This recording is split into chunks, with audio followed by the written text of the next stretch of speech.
li nga xamante ni moom mooy événement yi xew keroog ci Ziguinchor wane na à peu près ni nga xamante ni noonu la ñu mën a xaaree élection yi di ñëw est-ce que jarul ñu jël devant yi ngir moytu violence bi nga xamante ni peut-être buñ ca eggee ay du yam si boppu borom. ah jàngat naa de ci réseau de communication yi ñu ne am na langue gu tudd ñoo langue ñi ngi liggéey ci bëgg coalition yi. ñu signer une charte wala ñoo dugg ci élection yi contre la violence maanaam taxawal loo xam ne day nuroog waat ku nekk wax ne man dinaa ci dugg waane waat naa ne du ma ci def du ma ci wax du ma ci luy jur violence man loolu lu ko rafetlu la mais gëwuma ne mën naa sottil dara parce que gis nga Mohamed am na foo xam ne ay nit buñ fa àggee. ñoo mën a wàññi seen bopp kenn mënu leen a wàññi. kon solution bi mu ngi seen loxo ñoom. mi ngi ci seen loxo ñoom politique yi mais mi ngi surtout ci loxo mais gor yi nga xam ne mais dañoo am droit nag tànn ki leen neex dañoo am droit ne man diw moo ma gënal diw mais kenn amul droit man diw ma gënal diw tax nga nasaxal diw mi ànd ak diw ma la nga àndatul personne n'a le droit.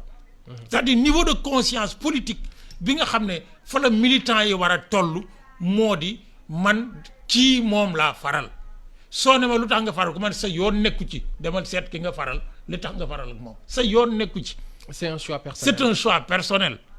bu bés ba dinaa solu ñëw voter du ma xeexal ma Samba du ma xeexal ma Demba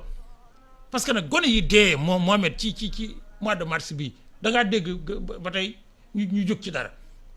réew mu mënoon a am ñu taxawal une commission wala un comité d'enquête libre indépendante saytu ko seet lu fu mu jóge nu mu demee ñi ci dee fan la ñu dee dans quelles conditions ak quelles sont les responsabilités mais dañu nëppoo rek enquête bi mu ngi au point mort. waaye est-ce que enquête am na sax est-ce que enquête am na. déedéet or yooyu nag mais c'est la responsabilité de la classe politique de notre pays c'est la responsabilité de la classe politique boo ko waxee nag ñu defee ne da ngaa bëgg tout le monde kii c'est pas vrai man li wax c'est très clair dama ne. on va vers des élections de tous les dangers parce que ñi ko séq seen sago dafa des or les politiciens sénégalais modernes nag seen sago dafa doyadi man j'ai dit il y a 15 ans bi Idrissa Seck jàmmarloog Ablaye Wade ne ñoom ñaar de bu ñu seetoon li ñu wéet ñoom ñaar rek yàlla ñetteel leen nasantoo nocceendoo génn kii def ñu wéetaat def ko buñ ko seetoon ñoom ñaar duñ àgg fi nu àgg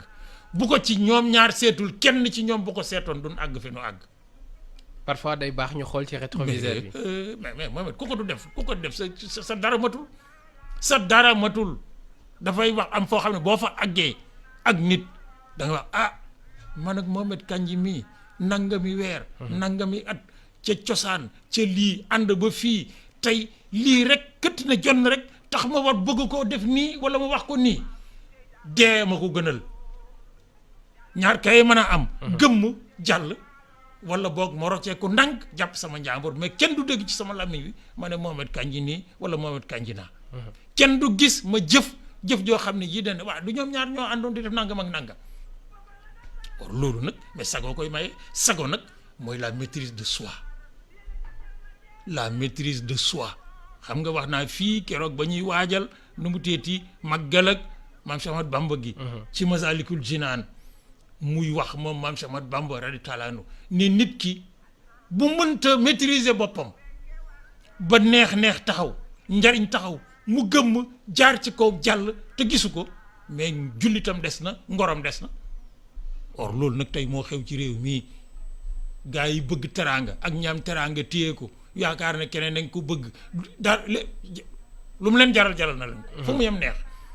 état moom mooy garant wu sécurité ak li nga xamante ni moom mooy nekkin bu ñoŋ bu askan bi bu ñu gisee yii commencé am ni est-ce que jarul ñuy réagir pour éviter un peu ce qui s'est passé en 2019 ba nga xamante ni mort d'homme amoon na foofu ca Tambacounda. waaw xam nga nag état moom dans nos pays li tax boo dee jàngkat ak gëstukat doo ci sori mooy l'état normalement en situation normale l'état ay institution la yoo xam ne ku ci nekk da ngaa am sa toolu bopp boo xam ne yow kott cay bay bu weneen waaye jógee fële gàddu goppam ma nga ne ko yemal ci sa waaye dama lay dimbale nga ne waaye dimbaleel sa bopp. sa responsabilité aussi nga di ko assumer. fii ñu toll nag dans nos pays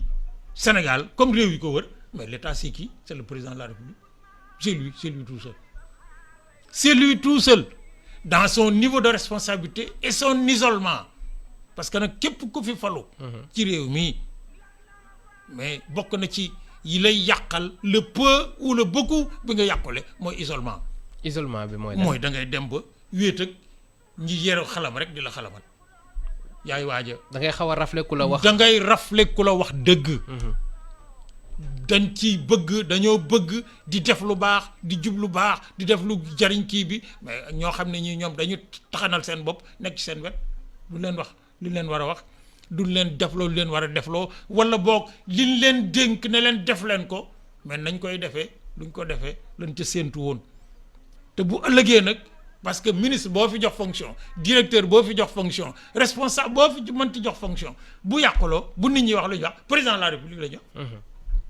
Président parce que boo waxee ñu ne c'est lui qui nomme aux fonctions civiles et militaires. Donc c'est le responsable suprême. borom kër gi nag mais mën naa génn dem nag wax ak waa kër gi ne leen def leen lii def leen na diggante bi mu ñëw fekk waa kër gi toj koñ bi mais dañu bu ñuy kii nag joxoñ nañu ne mais doomam jii def wala surgaam bii def mais am na nangami at il est majeur et vacciné lim def ndax dañ ko koo defloo suñ ko defloo wut c'est sa responsabilité mais borom kër gi rek la ñuy wax. Or la responsabilité pleine et entière comme je dis c'est le président de la République. Or fii ñu toll tey c'est lui qui a les moyens de faire en sorte que violence bii bu mënta ñàkkit mais ñu atténuer ko. Comment? D'abord réew mi bokkut ak réew yi ñu wër yu bari ci Afrique suñu système de sécurité mais c'est garanti gis nga police Sénégal. Gendarmerie Sénégal armée Sénégal. Mais amul benn réew ci Afrique francophone booy dem fekk fa ñu leen gën ci xarañ ci xam-xam ci man-man amut sama baat ca kaw. Or ils sont commandés par qui? Par l'autorité supérieure. Nan la ñuy mën a fexe ba delloo leen seen dayoo en termes de liberté d'assurer la sécurité. Il faut le faire. La deuxième chose mooy le président de la République fexe ba ñi mu yilif kenn bañ cee yëkkati fitna gis nga bu fekkoon ne ku yëkkati fitna bokk ci nguur gi rek bu ca ngoonee décret tombe wàcc ne kilifa gi nga xam ne moo jiite nit ña moom wàcce nañ ko kilifa googu woon boo leen wax nañ procureur mu seet lu ci responsabilité kon gars yi jàpp seen njàmbur kon ñu jàpp seen njàmbur loolu ngay def moo lay may ku bokkul ci làng gi bu defee lu ni mel ca ngoon ñu ne ko ciix jox procureur na ko lijjanti ko mais bu fekkee ne ñii dañuy def li ñuy def bu ñu defee ba pare ñuy nëppal di kii di communiquer di tourner en rond defe ne la communication règle les problèmes la communication ne règle que les vrais problèmes et les problèmes justes maanaam li ñu def ak li ñu wax bu rafetul communication mënu koo jubbanti parce que déjà foofu erreur de communication dafa am or loolu nag Mohamed dafa jot ci mais réew mi taxaw ci le président de la République est le garant de la sécurité du pays. C'est le responsable suprême des forces armées et de la sécurité am na lum ci man bu ko defee nam ko war a defee nga xam ne day tëdd njaaxaanaay lii ñu dëgmal nga xam ne képp kuy nit ci réew mi nga xam ne jàng nga wala nga am baatin man Mbaye Thiam nag awma baatin sama baat ca kaw mais damaa jàng nag di gëstu comme tout le monde di échanger nit ak ay nit yoo xam ne ñoom laa séqal xam-xam ci réew mi université ak ñi nekk université ak ñi fa nekkut ñuy waxante di échanger mais li ci kanam teey na xel gi mu teey xel nag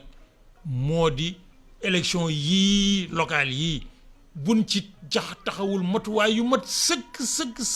en termes de couverture sécuritaire mais fitna dina ci juddu fitna jooju mooy law ba àgg ci législative buñ ci jógee présidentielle yi mar d'Italie loolu nag réew mi mën nañ cee jóg parce que ki ko yilif bu taxawee ñeneen ñi yore kilifteef jàppale ko je veux parler de responsables à d'autres niveaux responsables religieux confrériques et autres les citoyens mel ne Mbaye Thiam bañ a yem ci waxtu jàppale ko man sama baat ca kaw musuma am doom ju bokk ci manifestation yi di yàq musta am 1989 bi ñu songee bitigi naar yi sama benn jaraat bu nekkoon sama kër ñëw yenn ay kii ne kii ma ne lii fu mu jëm ci bitigu naar bi dama ne ko jógal mun naa mën a kii toppal ànd ak moom demal ba fan ko jële woon nga teg ko fa demal ba fan ko jële woon nga teg ko fa mu dem teg ko fa ñëw ma dajale sama njaboot ne leen benn bekk suukar ku ko jëlee ci bitigu naar dugal ko ci sama kër baalu ma la ko àddina ak àllaaxira dànkaafu leen di kii mais bu fekkee ne nag borom kër gi jiitu gone yi topp ci bu ñëwee dañu def niñ fi defoon bi ci événement de mois de mars yi gis nañ fi ku filmer njabootam ci li ñu jëlee ci alali jàmbur mais def ko ci réseaux sociaux yi kooku quelle est sa responsabilité elle est supérieure elle est au même niveau que celle du président de la République. mu nekk fet ci moom mu ngi noonu professeur Mbaye Thiam waxtaan bi am na solo mais liñ ñu jagleeloon ca waxtu yegg nañu ca ñu ngi